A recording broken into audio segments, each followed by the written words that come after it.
الحمدللہ والصلاة والسلام علی رسول اللہ۔ جوتے پہن کر طواف کرنے کا حکم۔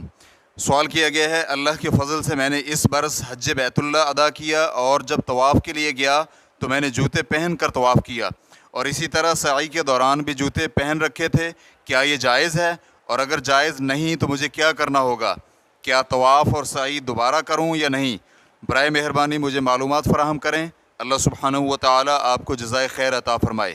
الجواب بعون اللہ سبحانہ و تعالی، اگر جوتے صاف ہوں تو جوتے پہن کر طواف اور سعی کرنا جائز ہے، اور پھر شریعت مطہرہ نے بعض اوقات جوتے پہن کر نماز پڑھنے کا حکم دیا ہے، اس لیے جب جوتوں سمیت نماز صحیح ہے تو پھر بالاولیٰ طواف اور سعی بھی جائز ہوگی۔ اولیٰ اور افضل یہی ہے کہ جوتے سمیت طواف نہ کیا جائے تاکہ وہ لوگ اس کی اقتداء نہ کرنے لگیں جو نجاست وغیرہ سے اپنے جوتے صاف نہیں رکھ سکتے، اس طرح مسجد میں گندگی پیدا ہوگی۔